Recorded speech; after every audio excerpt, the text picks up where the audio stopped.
Hi guys, welcome back to my channel and hope you're having a great day and thank you so much for being here. So first of all, you probably didn't notice but I didn't upload a video last week and I apologize for that because work has been very stressful and I just didn't have the time.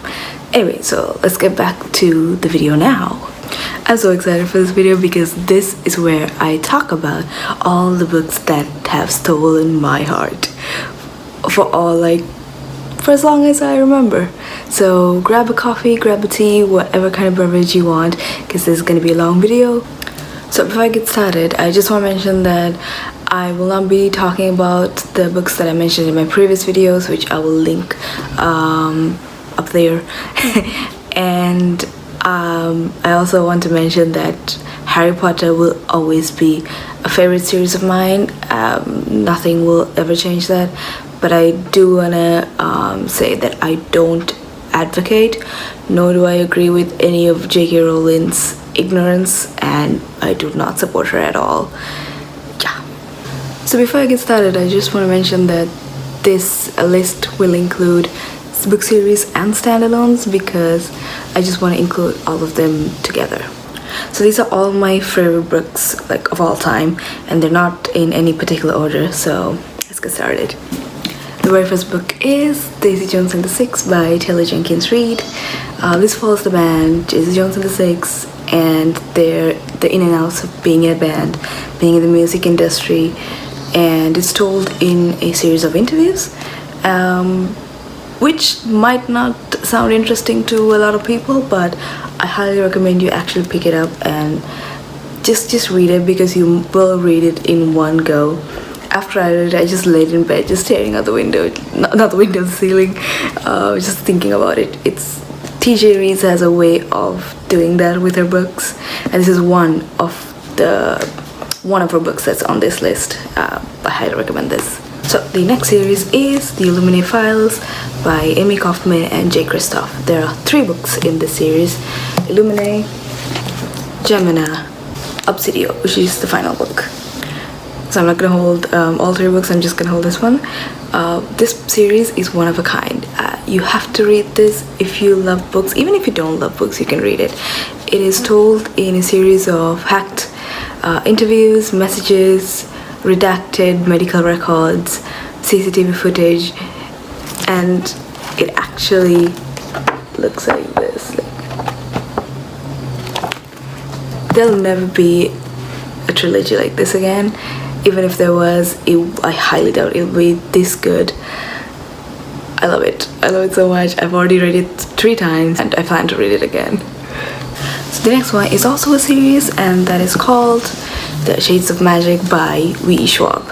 So it's the first book, A Darker Shade of Magic, A Gathering of Shadows, and finally A Conjuring of Light.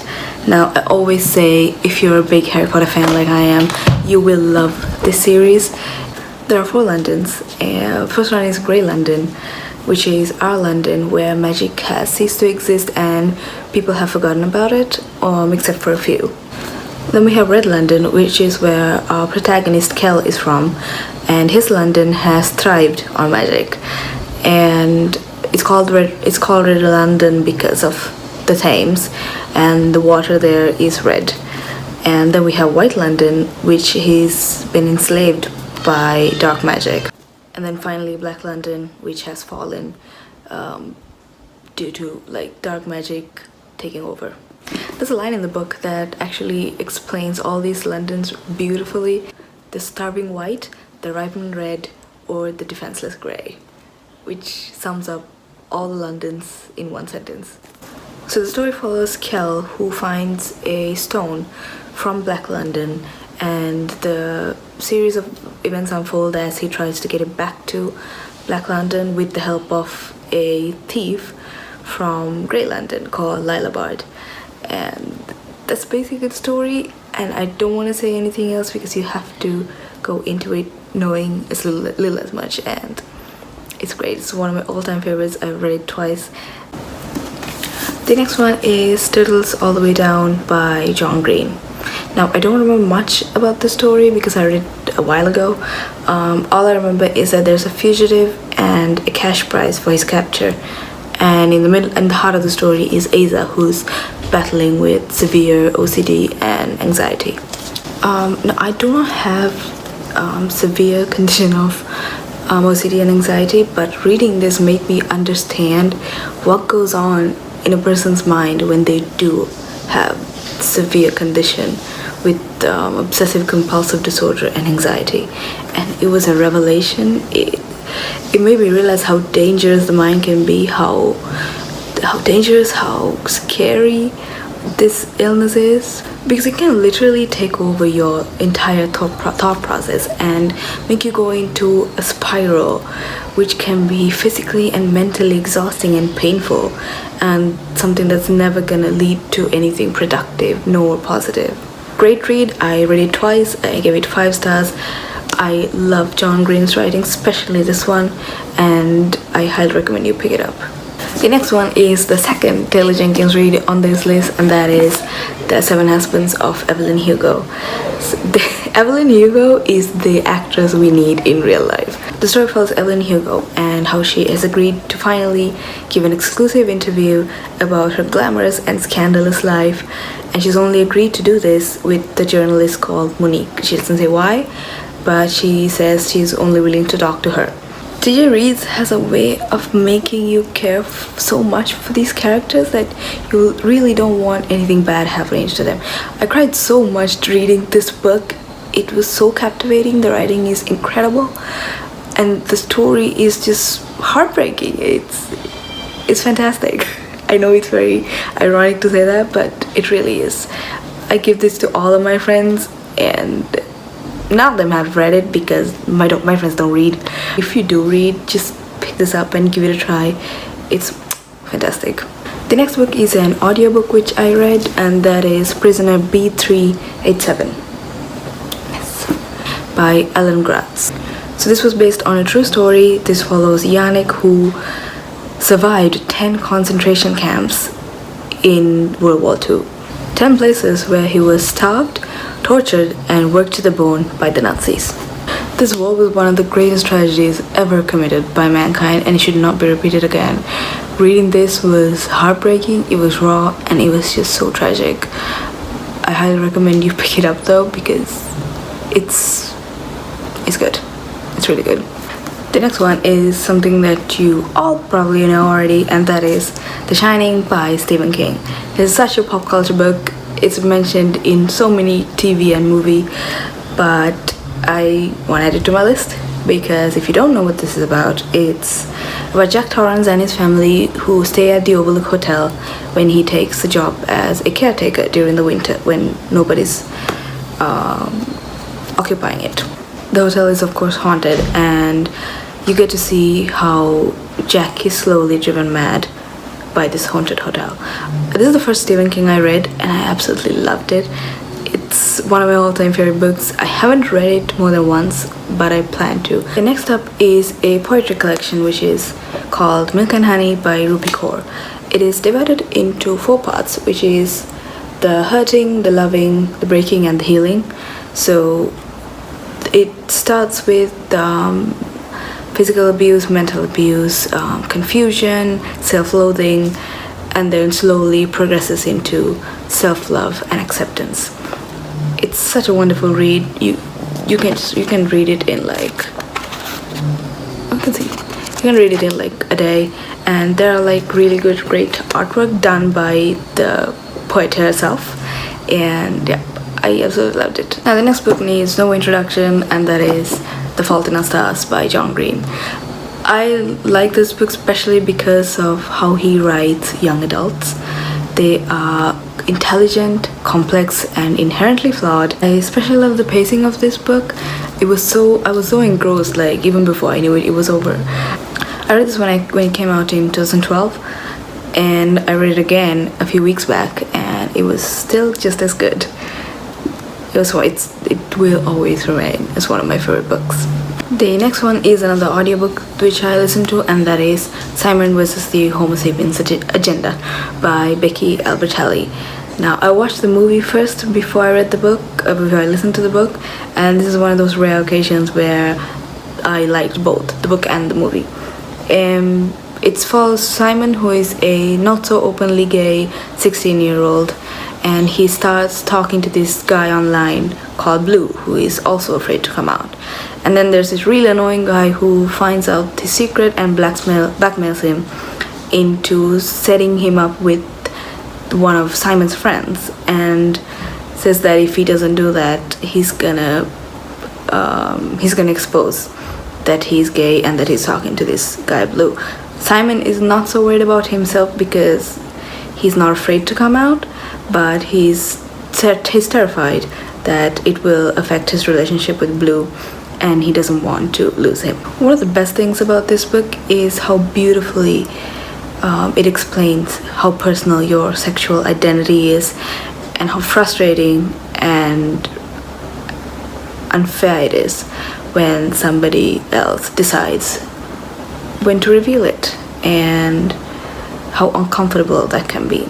It's such a great read. I highly recommend you pick it up and watch the movie as well, because Josh Duhamel and Nick Robinson, they do a fantastic job in this movie. The next one is The Lincoln Lawyer by Michael Connelly. Now, I used to read a lot of crime fiction when I was a kid, and this is the one that stuck with me the most. And it's not just because this guy is a lawyer.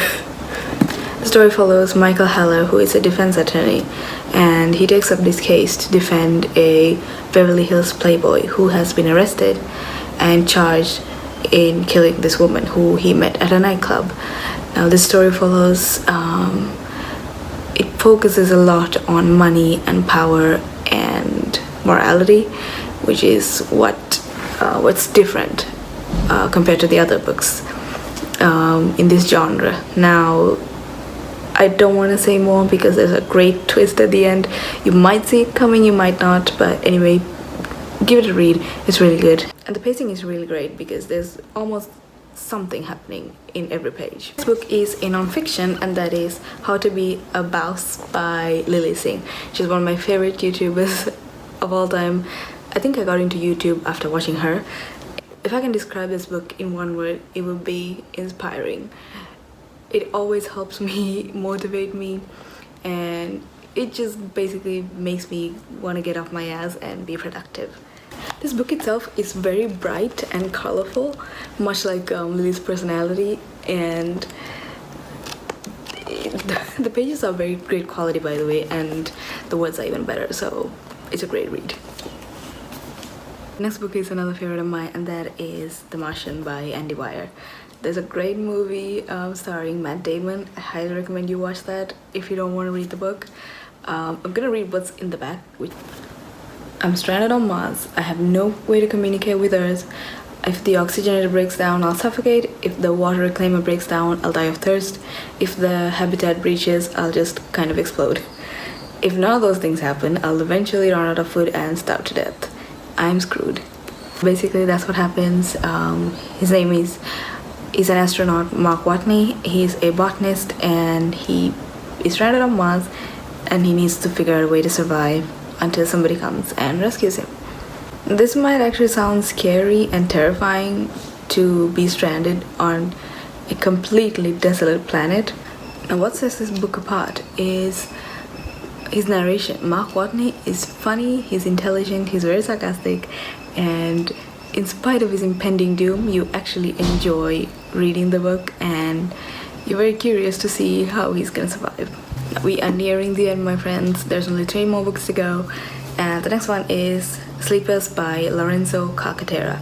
Now, this is where, if you're a big fan of A Little Life by Hanya Nigihara, I assure you will love this book, and it's vice versa. Like, after I finished this book, I wanted to read more like this, and the first book that was recommended was A Little Life. Now, this is a true story. It follows 4 lifelong friends growing up in Hell's Kitchen.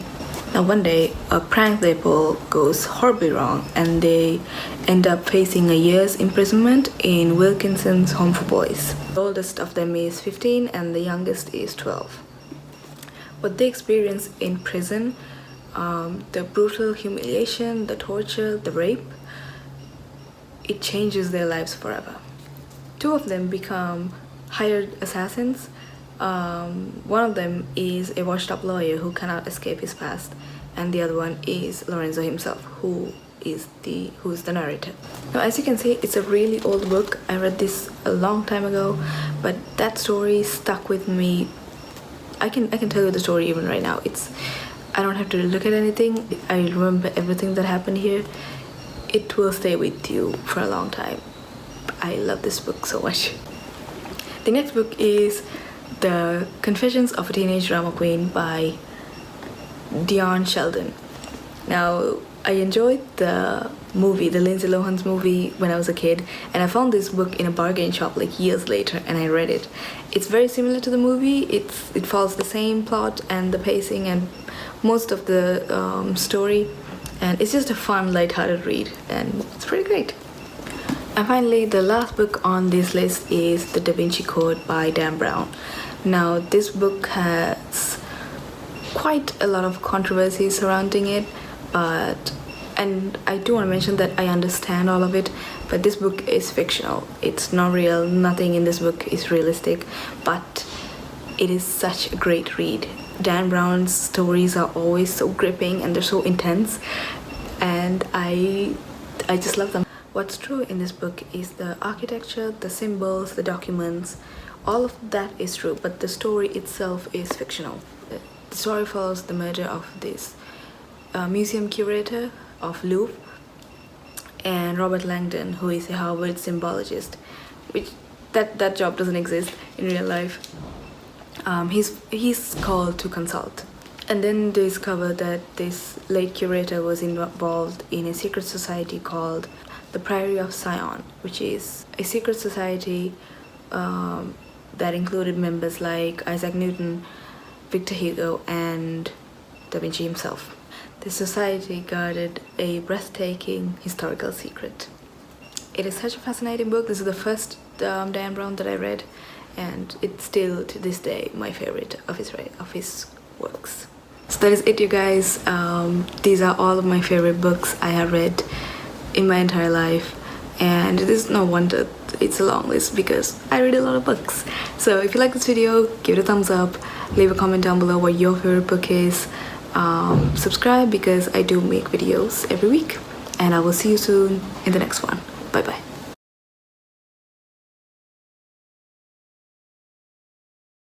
Ever committed by mankind, and it should not be repeated again. Reading this story was painful, it was raw, and are you kidding me? I'm recording!